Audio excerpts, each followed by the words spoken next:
Good evening, everyone. Thank you so much for tuning into Anime Expo Lite. I'm Utahime. This is super exciting because Anime Expo was my very first convention I ever attended. So it is an honor to be able to host the Cosplay Senpai Roundtable panel today. And I'm joined by three amazingly talented cosplayers who are not only amazing artists, but they're awesome role models in the community. Hi, Senpais. Hi. Hello. You all look amazing. I just got to tell you that right now. Can you please tell everyone hello, where you're streaming from today, and what you're cosplaying? Let's start with Jihatsu. Hello. Ouch. I'm streaming from Texas, and I just blanked that from the first part. Say that first part again. Sorry. Oh, just like where you're from, what you're cosplaying. Oh, where I'm from? Yeah. Okay, I'm from Texas now. I was originally from Iowa. I've been cosplaying for 10 years now, and my specialty in crafting is wigs, props, all that. So thanks for having me. Awesome. Kay. Hi. I am streaming today from Orlando, Florida, and I am Sailor Jupiter from Sailor Moon today. She's one of my absolute favorite characters, so I'm so excited to be here. Woo. And Phil, as you know? So my name is Phil. I'm streaming from Toronto, Ontario in Canada. And I'm also streaming from the labyrinth of my room that I've been in for the last half a year, which is great. I've been cosplaying for about 5 years now.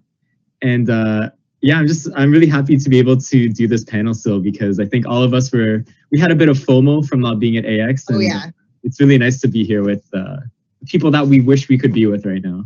Yes. I couldn't agree more. And you guys in the audience, please feel free to ask the senpais any questions as we go along. I'll try to check the chat as much as I can and share the questions with the senpais, but we'll probably hold most of the questions towards the end of the panel. All right, let's get right into it. I want to hear what inspired each of you to get into cosplay. Let's start this time with Phil. Oof. Man, I guess the short version is when I started cosplay, maybe like a year and a half or a year before I started, my friend circle was very small. I had maybe honestly, I think I had 2 really close friends. And I always liked Japanese pop culture. I love anime. You know, half of my family is from Japan as well. So I always felt like it was kind of in my DNA to like that kind of stuff. And I went to my first convention hoping that I would meet more friends. And it was only until I went to my first con that I really understood what cosplay was. And truth be told, I thought it was really weird because I'd never seen it before. And I'm like, oh my God, there's like all these people running around with wigs and screaming at each other. Like it's a lot to take in when you first go. And the more I looked at it, the more I thought it was actually really cool because, you know, you have all these groups of people that are just so comfortable with being themselves and having fun. And that's what I really wanted. So in 2015, I did my first cosplay, which is Koga from Inuyasha. And it was supposed to be a one-time thing just because, you know, it's a check off the bucket list. And I loved the feeling of wearing a costume and being at a convention so much that it just really inspired me and motivated me to want to do more of it. And now I'm sitting here with all of these amazing people. So it's it was kind of like an accident, everything would happen, but I'm really happy with how my journey through cosplay has put me here right now. For sure. I wanted friends. Okay, Kay, how about you? What inspired you to get into cosplay? Well, cosplay for me began 15 years ago. I'm celebrating my 15 years of being a cosplayer. And it was in 2005 that I went to my first convention. And I went because I was reading an Anime Insider magazine. And then I saw in the back of the magazine that they had a list of conventions. And I'm like, what? You can go to a convention and love anime and there's a place I can go? And then they had like pictures of people in costume as their favorite characters. I'm like, that is so cool. I want to do that. So 11, 12-year-old Sammy was like, hey, let's make a costume and go to this convention that happened to be near me in Orlando. So that's where it started. My first costume was Sango from Inuyasha. So got a lot of Inuyasha fans here. I'm also too cosplaying Kikyo. You might not be able to tell. But Yep, so that was my very first costume, and I was in middle school at the time, and then I just kept doing it year after year. I did it all through middle school, through high school, and then now I'm an adult and I'm still doing it. That's amazing. So I was very fortunate to be able to take cosplay, and I really focus on like craftsmanship, and I focus a lot on like the sewing element of cosplay. So I was able to take the things that I had learned from cosplay and apply it to the job I have now, which is working for Disney in their costuming department. So I do it as a hobby, but I also kind of do it as a job for Disney, which is really cool. So yeah, I'm really proud of myself for the journey I've been on, and I can't wait to see where I go too. So cool. Jihatsu, how about you? What inspired you to get into cosplay? Believe it or not, I was doing YouTube. I was doing it for 2 years before the cosplay scene. So when I heard about my first convention called Anime Iowa, I loved anime at the time, and so I didn't know people actually dressed up as characters. So I went there interviewing cosplayers, trying to get their insight, how they built their cosplays, what made them want to do it. Then I went into cosplay music videos. So I had friends saying, "Hey, you should do it. You've been like filming us for years. Why don't you just, cosplay yourself?" And so I was like, me cosplaying, I don't know if that's gonna work out. Like, it was hard, and you guys do way too much time into that. But my friend, like, "Hey, you should just really do it. I'll help you out." So she helped me cosplay Kakashi from Naruto. That was my very first cosplay. It's funny, I made the gloves out of like some like bottle cans. Like, I didn't know what foam was, so I was trying to use resources around me just to make like like little armor pieces for Kakashi. And then my very first convention, I cosplayed Anime Iowa 2010. So this would be almost my 10-year streak for cosplay. Ever since then, I appreciate cosplay because not only have I basically pushed myself to learn new things, it's basically pushed my creative side. I specialize in doing things differently, I would say. And so, within I think my 5th year, I was like, I think it's time to do something different. Since it's an art, I want to show like my artistic side to it. And since, I come off as a POC character, I want to show characters in a POC way. So my 5th year came out, was kind of doing little experiments with like Dragon Ball Z characters, but I think the very big thing that helped push me was Final Fantasy when I did Sephiroth with Lux. So I'm just very thankful. Thank you. I'm just thankful that in this, I want to say this path in life, that without cosplay, I don't know where I would be. And so, yeah, I think when it came down to it, I want to thank my friends for it. Because without it, I don't know how I would be showing my art. And I think that this was a beautiful way of showing it. Awesome.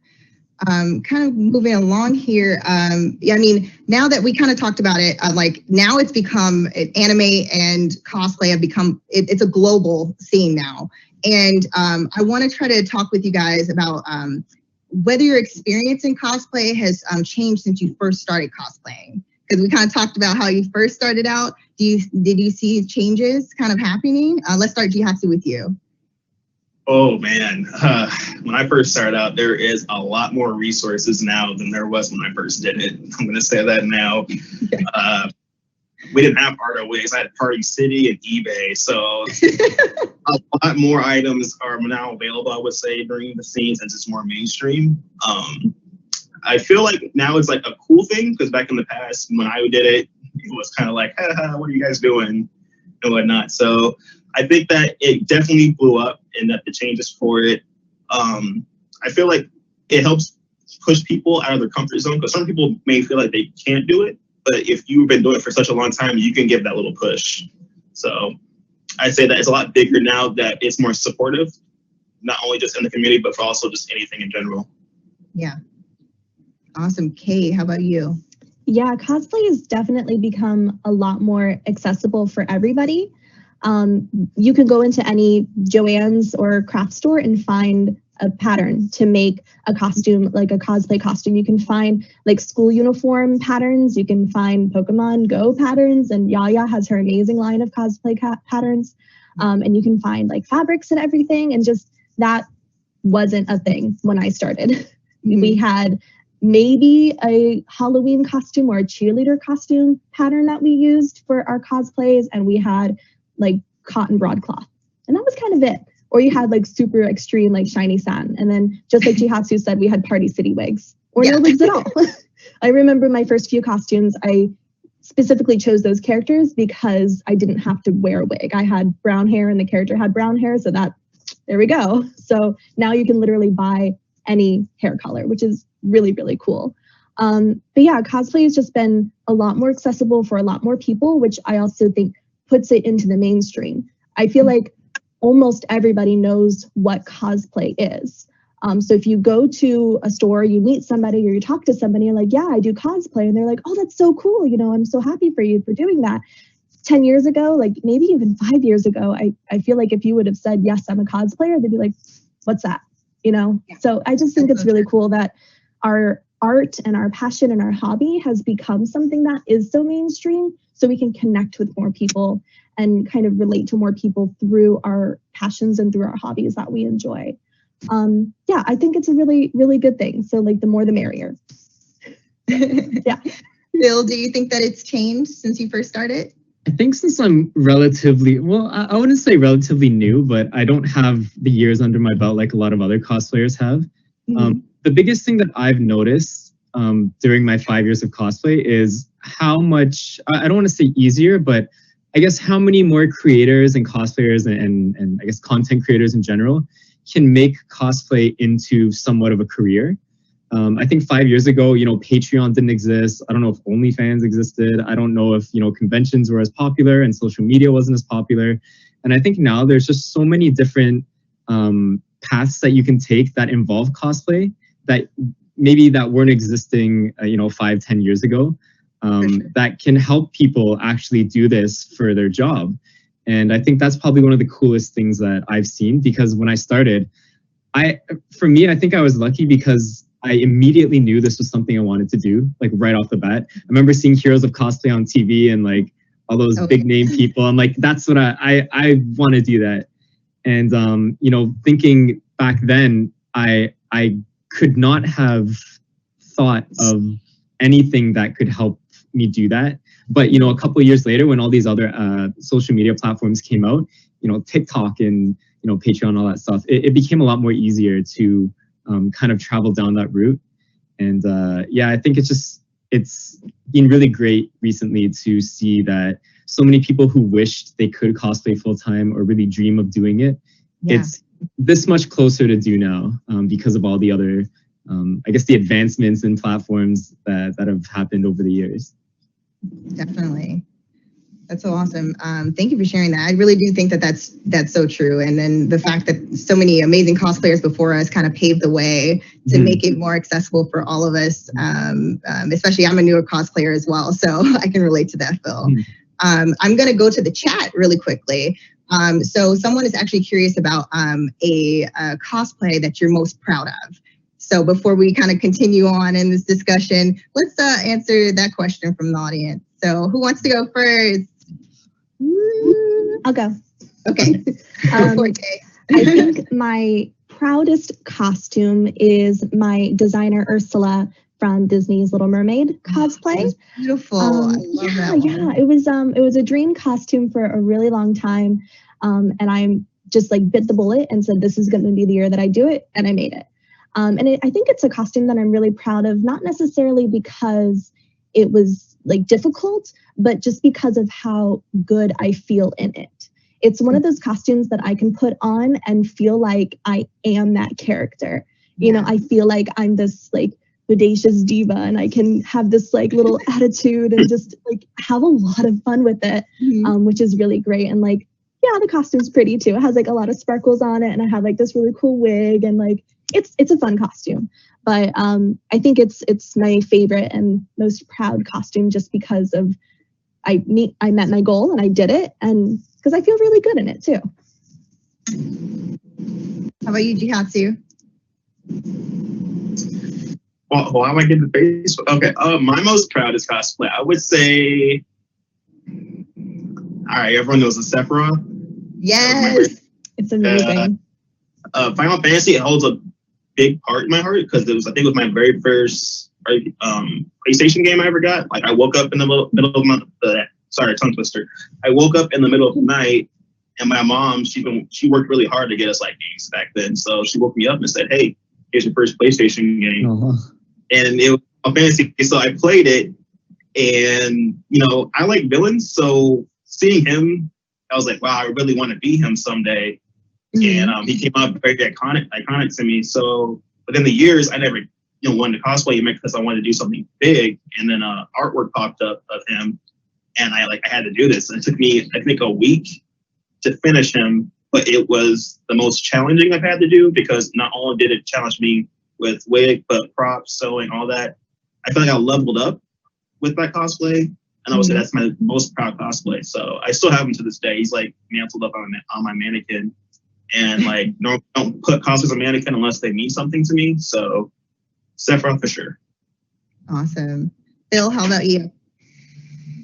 I think I would probably, I think all of us are proud of every single cosplay that we make. That's why it's so hard to choose one. I know it's hard. But I think the one, my default answer is always Koga from Inuyasha, just because when I put on that costume, it still gives me the same butterflies I had in my stomach from the day when I first wore him. And it's just like a very nostalgic costume because, anytime you have your first cosplay that you made and you put it back on, you're either like, oh my God, I feel like it's the first day of, my cosplay journey again, or you're like, oh my God, I need to remake this entire thing. It's awful. That was me too. But I think, to be honest, the one I'm most proud of now is my original character. Just because I think when I first did it, there weren't too many people doing OC costumes, and I was really scared to do it because I thought people would think it was strange that you're creating a character from nothing and cosplaying it. But what I really liked about that character is that it's basically like it's me, but it's like the upgraded version. So everything that I wish I was like down to the personality and like what he likes and all that stuff. It's something that really resonates with me because I wish I was that person. And it just gives me a lot of confidence when I wear it because I feel like I'm the best version of myself. So probably my OC and Koga were my two proudest ones. Awesome. Yeah. So now we kind of talked about a little bit about your journey. During that journey, though, have you experienced any obstacles? And how did you overcome those as they came along? Let's see. Let's start with Phil. Let's start with Phil first this time. Now, I know most people will probably be able to relate to this. Maybe not. I have a wonderful mother who supports me till the end of the earth. We butt heads a lot when I started cosplay because I think for a lot of parents, they don't always understand why we choose to do something. And especially when it's like cosplay, she wanted me to focus on my career and do X, Y, Z. But, I was putting all my time and effort and money into cosplay. And obviously parents who don't really know about this hobby are going to worry about you because they're like, what are you doing? And I think, eventually when I got to the point where I quit a few jobs to try and pursue cosplay full time, that was kind of like the really scary moment where, not only was my mom worrying about what I did, but, even I was like, what am I doing with my life? Like, did I just ruin everything? So I think trying to tell my family why I wanted to do this, like this super unconventional thing was very difficult for me. Right now, everyone supports it. Obviously, everyone is super, super happy that I've been able to do this. But I remember in the very beginning, those first couple months of me trying to explain why I want to go to a convention in California, 2 weeks after I did my first cosplay, it's just like, what are you doing? Yeah. So I think my family, like trying to explain to them why I wanted to pursue this was very, very hard in the beginning. It gets easier with time, but it's just hard to reason with your parents sometimes. And yeah, that was hard for me. But it's good now. Yeah, thank you for sharing that. I think a lot of people can relate to that. I mean, not everyone has the same support system, so it's important to know that you're not alone if that is the case in your current situation. Jihatsu, let's find out, was there anything that you experienced that you had to kind of overcome during your journey so far?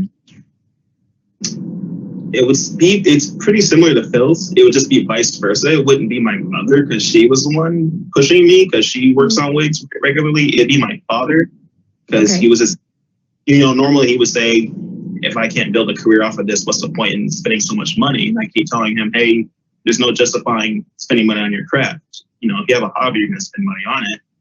But you know, he didn't really understand it. And it's funny because he's the one that got me into anime. But then when I wanted to be like the characters I loved or had a relationship with, that's when he was just like, no, you're spending like hundreds of dollars on this. Like, what's the point in doing it if you're not going to profit from it?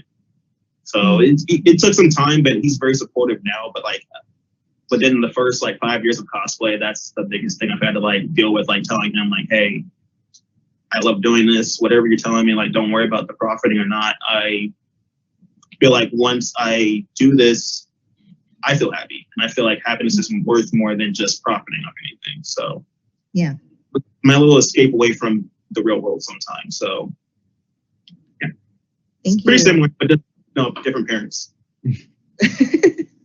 For sure. Kay, how about you? So an obstacle that I've overcome, right? That was the Yes. topic. Okay. And how you overcame that? I think for me, it would be more about how I'm a plus size cosplayer. Uh-huh. And it's not so much of a problem now, but definitely a few years ago. And when I was kind of in the middle of my cosplay journey, finding patterns that fit my measurements was something that was really difficult to come across. Even like just, commercial patterns or even plus size commercial patterns weren't really appropriate for the type of costumes I was doing. So it was very hard to find ones that fit me and then find ones that I would be able to modify to turn into the character. And something to get over that is making my own patterns. So just through years and years of cosplaying and sewing and really focusing on the craftsmanship side of cosplay, I've been able to positively turn that around. So I took that negative, turned it into a positive. Yay.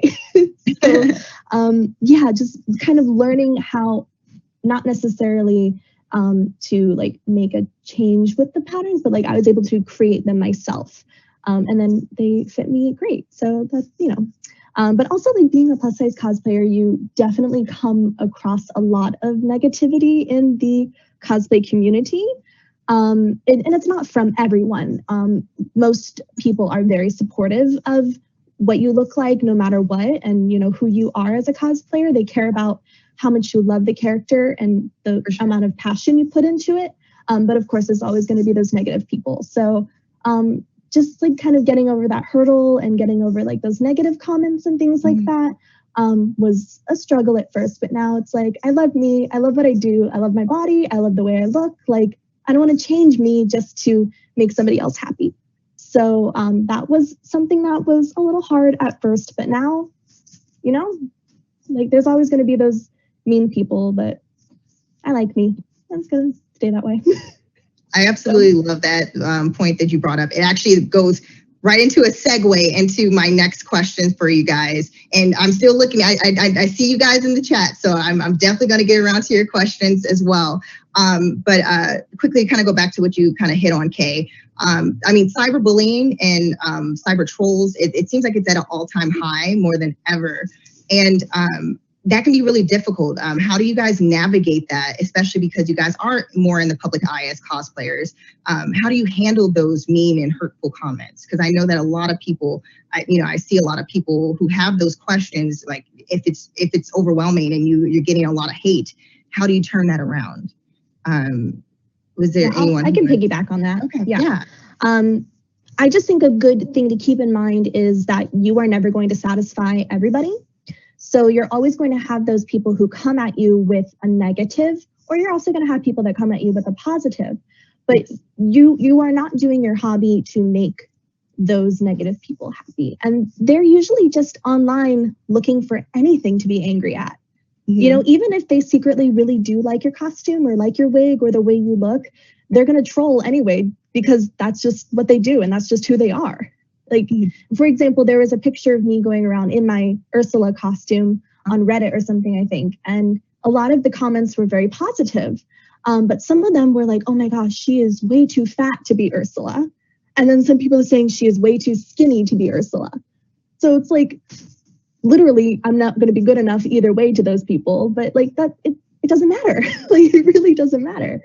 I don't know, maybe like I have thick skin or something, but I kind of turn a blind eye to it almost, it's like out of sight, out of mind. Like, don't worry about those people because they don't care about you.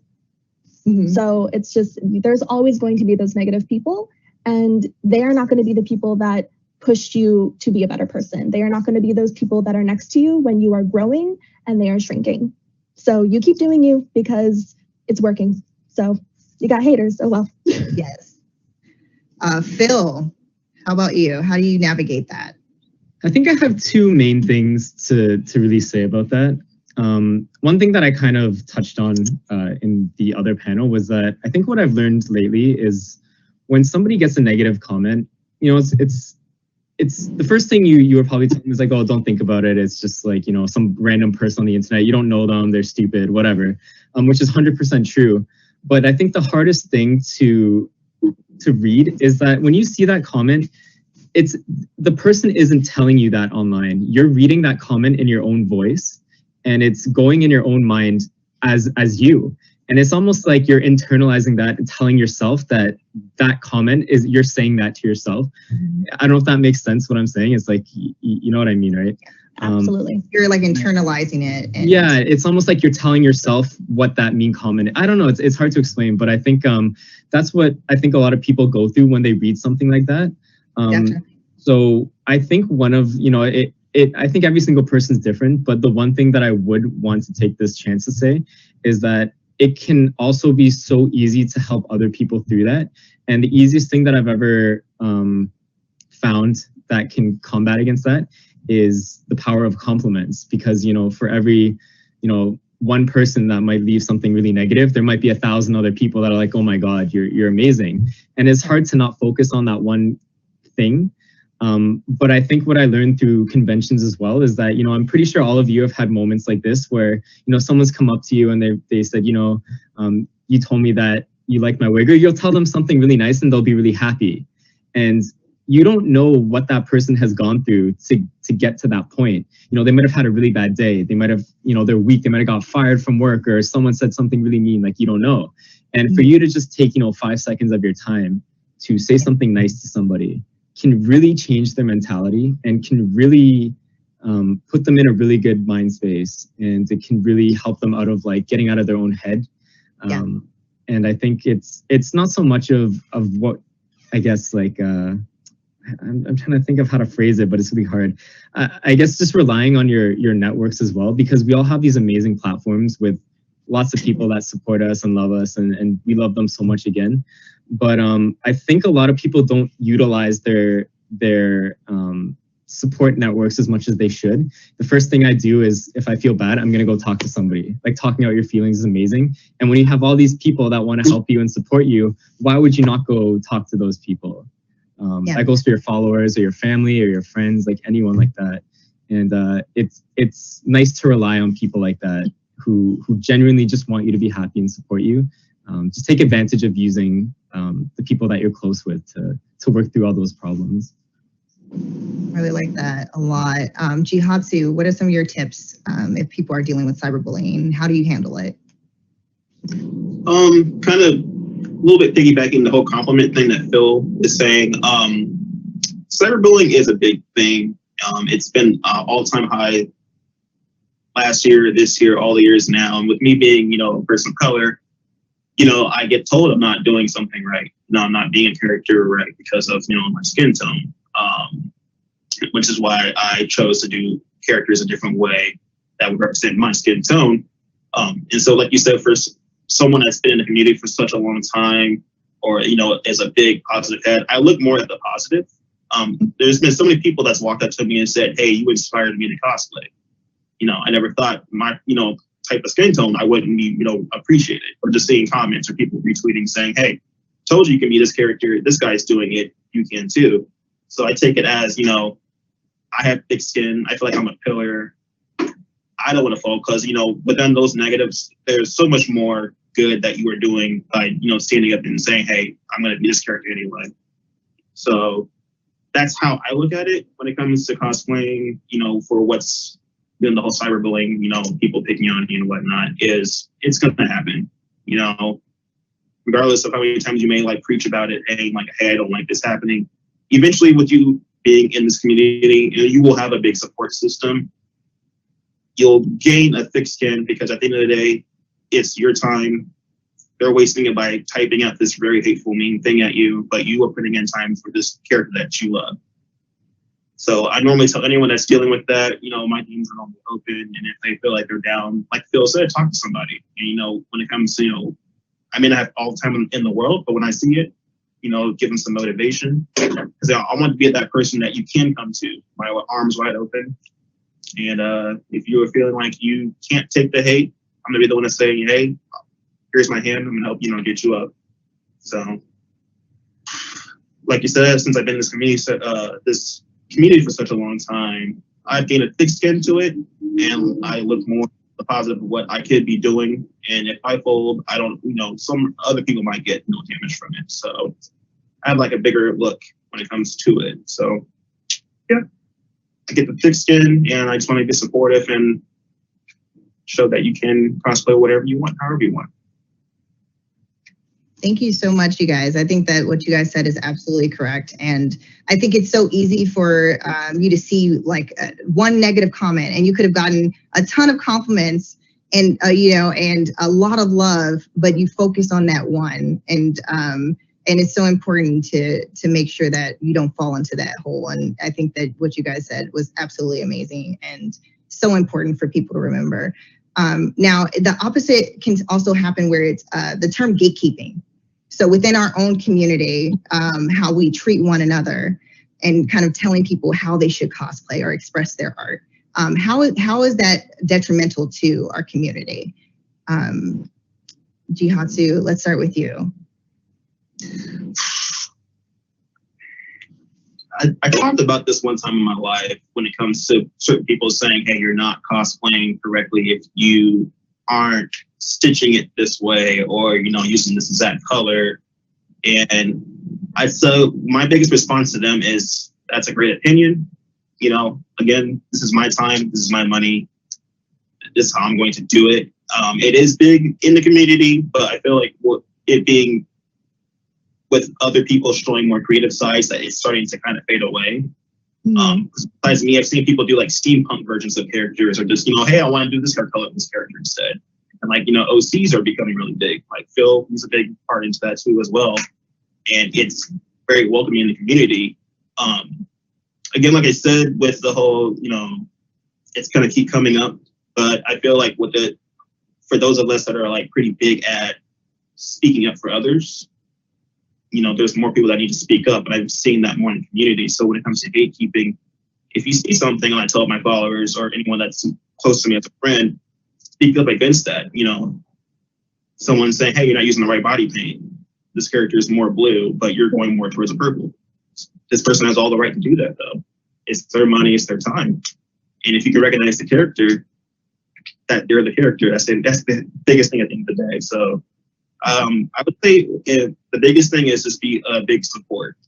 Bullying is not allowed in this community. We should always speak up against someone that's trying to like over opinionate somebody.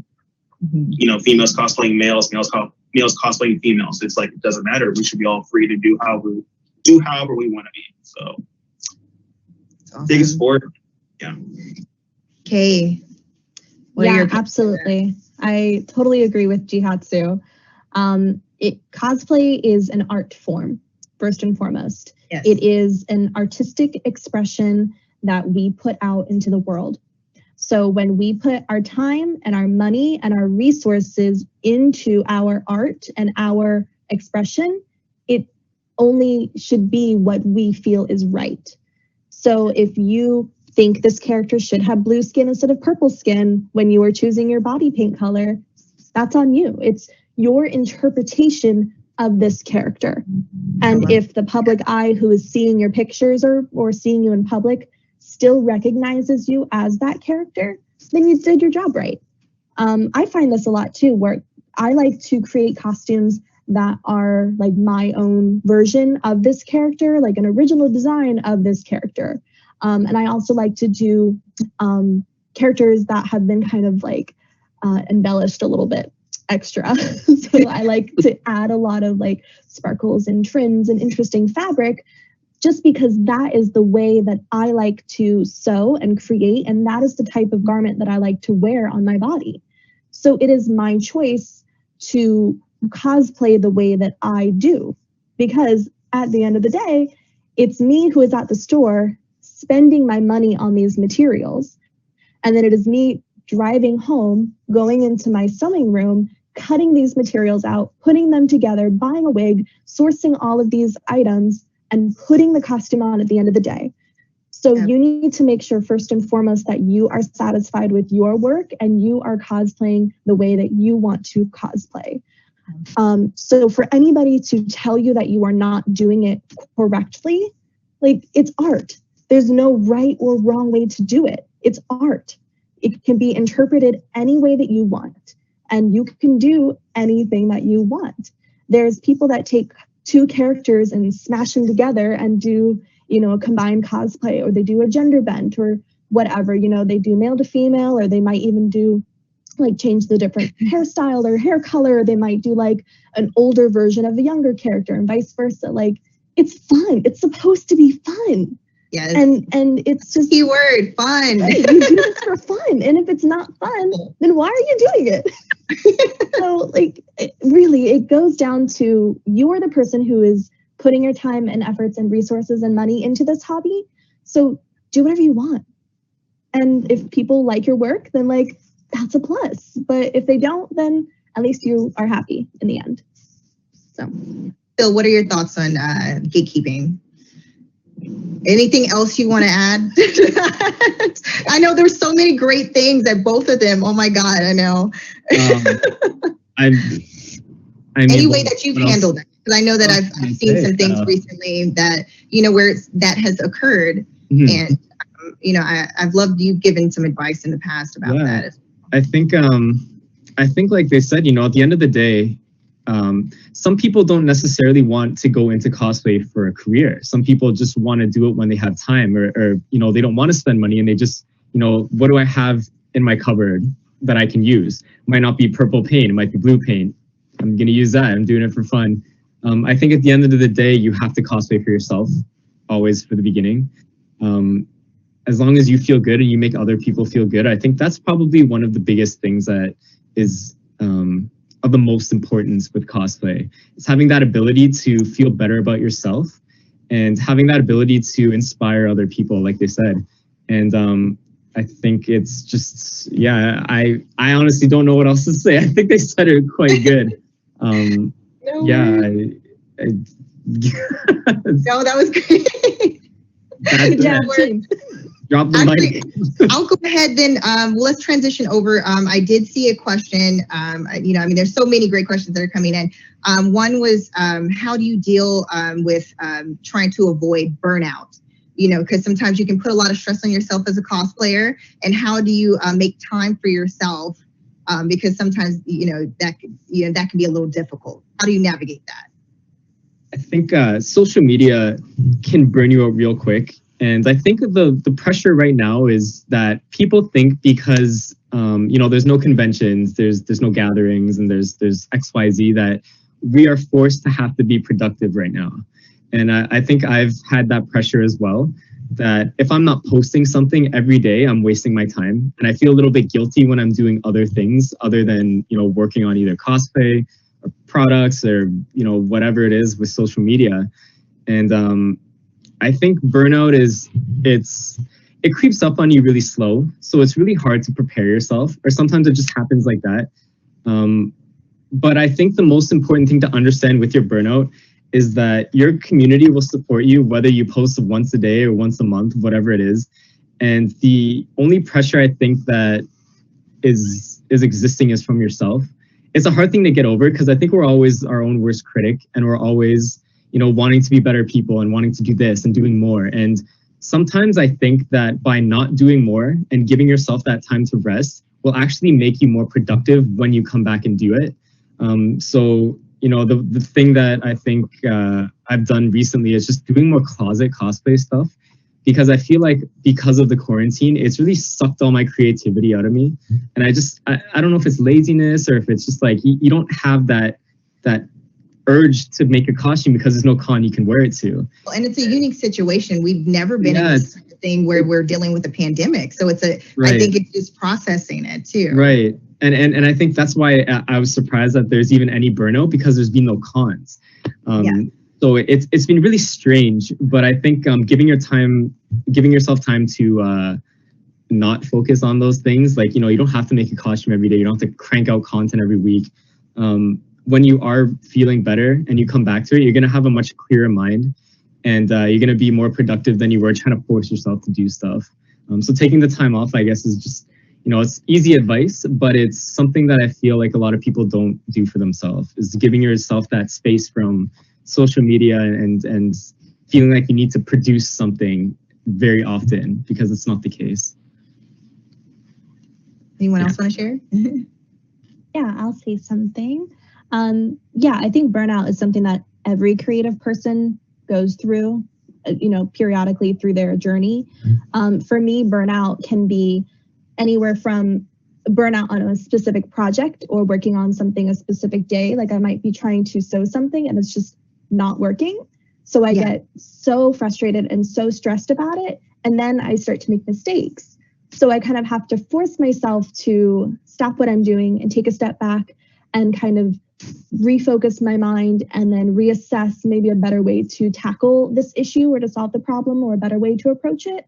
But yeah, exactly what Phil said, like with this whole pandemic and like the self-quarantine thing, that we're all at home right now and we don't have a physical place to go to cosplay and to be creative, it's definitely really hard. And like especially like at the very beginning of the pandemic, like in March and April, I was just so unmotivated. I wasn't really creating that much, and things that I did try to start creating, I just didn't finish, like a lot of unfinished projects. I was playing a lot of video games, which was great. So in a way, like it kind of worked out having this little extra time off, because everybody needs like a vacation once in a while. So I'm actually getting back into the swing of things, back into trying to become more creative and picking up projects that I left off on. But yeah, burnout it's definitely something that happens, and it can happen project to project, or it can happen like, between conventions or every 6 months or something. It's just different for everybody. So yeah, a great way to navigate it is just take the time off. Like if you are feeling burnt out and you are feeling stressed, you need to take that time and focus your energy on something else. Because if you're feeling that way, if you're feeling that anxiety or that unrest, like your body is trying to tell you something's wrong. And like, again, like I felt so guilty, like not cosplaying and not producing anything and not posting to social media. I was feeling so guilty. Like I have all this free time. What am I doing with it? Like I was playing video games. I was taking a lot of naps, which was great. But like, I mean, you do you. Like you got to make sure that you are healthy and that you are mentally and physically sound and feeling good. And just like take that self-care time and focus on yourself. And then just like what Phil said, once you are ready to come back to cosplaying and back to being creative, then you're going to be even more inspired and ready to go than ever. So just take a nap if you're feeling cranky. Or eat a Snickers. No, I'm just kidding. Snickers, yeah. She has to. What do you do if you're starting to feel like a little bit of that exhaustion, and how do you handle that? I go to the gym. I knew he was going to say that. I knew it. I was going to answer for you. Seriously, they basically touched base on everything I was going to say. I take the time. I feel I'm getting burnt out on something. I try to discover myself. And I have multiple hobbies. So if I'm getting burnt out on making a cosplay or building a prop or something like that, and I'm like, yeah, I'm getting frustrated because this isn't, curing correctly, or it's not sealing right, or I'm not, getting the seam correct, I'll really back off. And I'm like, what else am I lacking in that I could be building up while I'm taking the time to take a break from working on something. So me personally, if you have other hobbies, if you're getting frustrated, just, jump to it. Like, your other things about making music, or, if you have, like eating fitness is one thing, or, a different type of art that isn't, building a character. I would just say take time to level up that skill instead. So that way you're not getting too frustrated and say, hey, I don't want to do this anymore, because you do, you're just getting upset, or you've been doing it for a little while. So maybe you want to do something else instead, So I would just say take the time to learn something else, because, you have a lot of time in the world, I think, to learn new things. So why not discover yourself a little bit more? I love that. I'm going to do another question from the chat here. We had someone ask, how do you feel about cosplay standards? Do you feel that they're too high or unrealistic? How are they hard to keep up with? Have you gotten any of those over the years? And Phil. Oh, I know. To you, because we just talked to Jihatsu. So wow. You, just kidding. The standards. So when I first started cosplay, I think even now I think I still have this in the back of my mind, even though it's not really true. But you know, when I first started cosplay, I always thought there was this stigma of that in order to be considered a real cosplayer, you have to make all your own costumes. Yeah. And I think even now when I go to conventions, when I'm, you know, really lucky to be going as a guest, if I wear something that's not fully made by me, it's still something that people will judge me for. And, you know, at the end of the day, I think, like we were all saying, and we'll continue saying that, you know, you cosplay for yourself. And I think it's just the most important thing. So I forgot the question again. I'm sorry. No, that was it. You touched on it. That was great. Kay, how about you? What advice would I think Jihatsu was trying to. Oh, I'm sorry. Oh, Jihatsu. Go ahead. Yeah. I'm sorry. What was the question again? I know what I want to say. How do you feel about cosplay standards? Do you feel like they're too unrealistic or high right now? How do you kind of handle that? Yeah. So again, what Phil said, the standard of you have to make your own costume to be a real cosplayer, like that's not a thing. Not everybody has the resources and the time or the knowledge of knowing how to physically create a garment or how to make a prop or a wig. And cosplay is just about fun and becoming a character and hanging out with your friends and just sharing how much you enjoy you know, the source of your character, like your anime, your manga, your pop culture, whatever. So if you buy your costume, like you're a cosplayer. Like the only time where it would matter if you made or didn't make your costume is if you're entering into a contest, but then you are specifically making that costume for that contest and you're being judged on it. Like, so that's like a whole different thing. Or, you know, like there's different ways to cosplay. Like you can be a cosplayer who, like me, focuses on sewing because that's my hobby. That's what I like to do. So all my costumes I make myself, and if I buy them, like I say that I bought them, like you don't lie. Or if you are a cosplayer that focuses on making wigs, like you can buy your costume and then you can buy a base wig and then style it yourself. Or you can be a prop builder and purchase your costume, purchase your wig, but then build your prop. So it's just a way that you express yourself and the type of art that you like to create. So like that stigma of like, you're not a real cosplayer if you don't make your costume, like that's not something that everybody can attain. That's not something that everybody can do. So like, don't worry about it. Like you do you. I apologize. I didn't see you before. What do you have to share on that topic?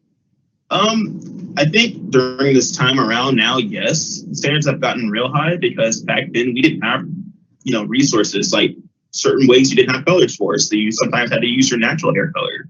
I've seen people in cosplay now that they kind of get, you know, a little bit rugged on for just saying, hey, I want to use my actual hair. But certain people say you should just use a wig. You know, like it's just like it's standard that people are automatically assuming wear a wig to cosplay. And I'm like, you're still cosplaying.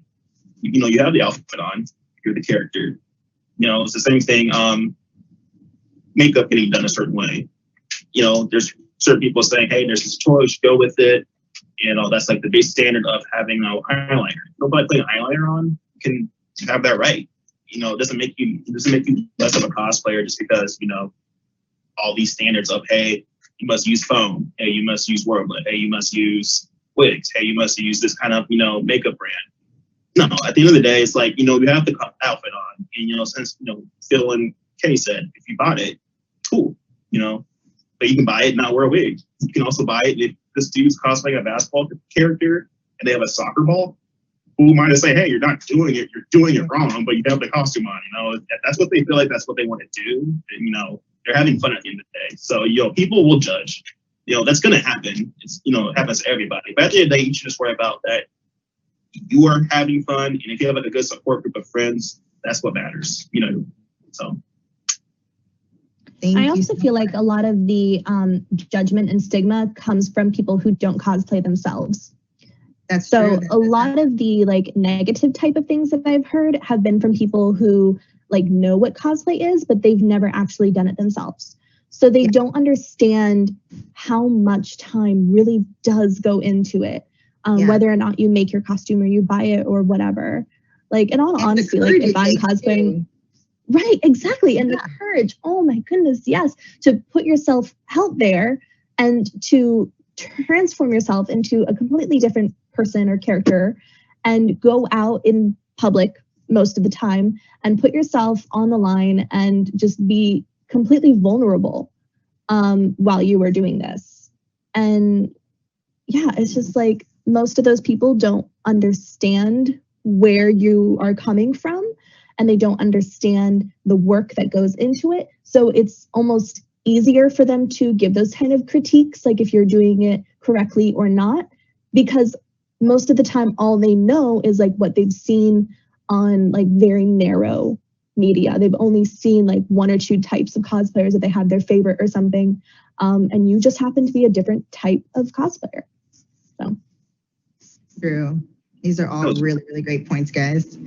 I know I'm like snaps all around. Kind of switching gears a little bit. I want to hear whether or not you guys feel like it's important for there to be a diverse group of cosplayers and guests at conventions and why it's so important for the community. Jihatsu, you want to share why you feel like it's really important to make sure that it is a diverse group that you see? I mean, I know right now we're during a pandemic, obviously, but at least before and then hopefully after, once everything goes back to normal and we're going back to conventions.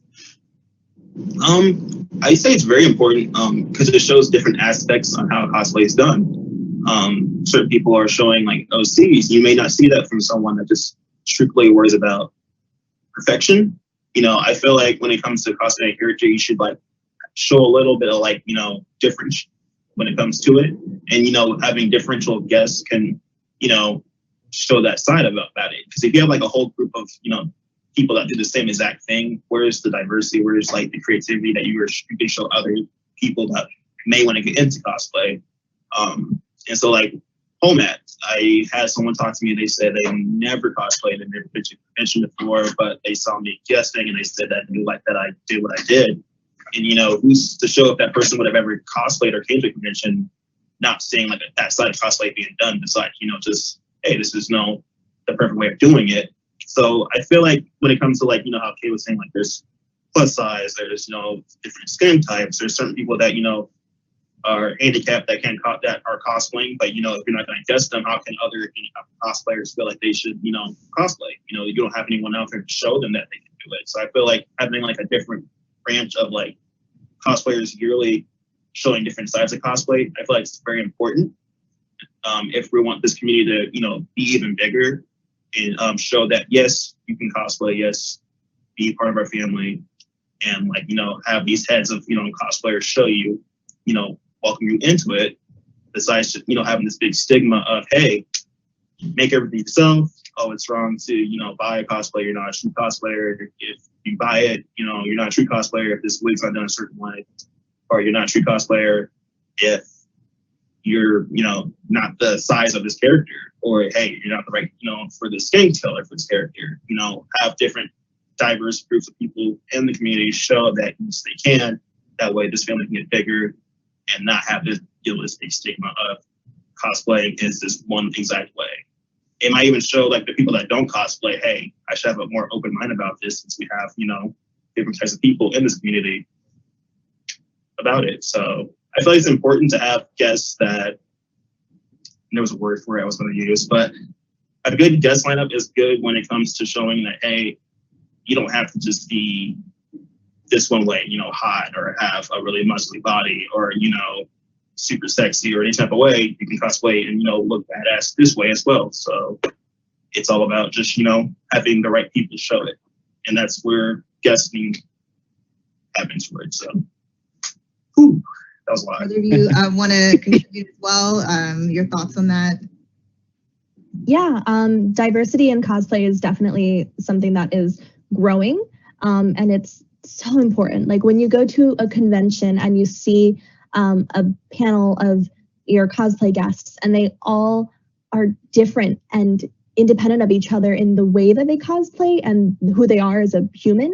I think it's really important because there's so many different types of people and ethnicities and religions and cultures, and we come from all different places. And it's important to represent the world that we live in. So if you go to a convention and you are representing maybe a plus size cosplayer just like me, and you go to a con and you see somebody like me in costume, and I'm going to say, oh my gosh, they look like me, I can cosplay too, which is just, it's so important. It is so important to show people that no matter who you are or what you look like or what you believe in, you can cosplay. So having that diverse panel of cosplayers and judges and guests and things like that really is fundamental, I believe, to conventions. And also like for judging and stuff too. Like if you have a panel of judges for a contest or something, making sure that you are diversifying those judges just to make like the process even and fair, like that's important too. So that's my 2 cents. I mean, it's honestly pretty hard to follow up anytime I have to literally say everything. I think we're all on the same page. I mean, I think so too. The Senpai program itself, that's what I love about it, is the fact that it's such a diverse group of people from all different walks of life, and coming together, all different skin tones, body types, skill levels, and but making a difference in the community, which is amazing. I think it's just really important to remember that if you're considering cosplaying, but you feel like you're too scared to because of, I don't know, XYZ, maybe you're a POC, maybe you're a plus size, maybe you have a handicap or disability. There's a lot of things that are gonna, play in your mind that are gonna prevent you from doing it.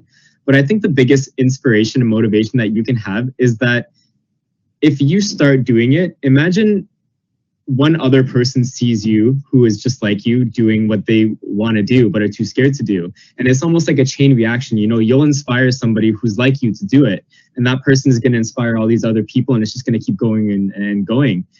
So I think it's important to remember that if you're afraid to start because you don't feel confident with who you are, just know that there's going to be a lot of other people that are going to look to you as like a pillar, that they can be like, look, this person is like me, and they don't care what people say, and they feel really happy doing what they love, and that makes me happy enough to try it too.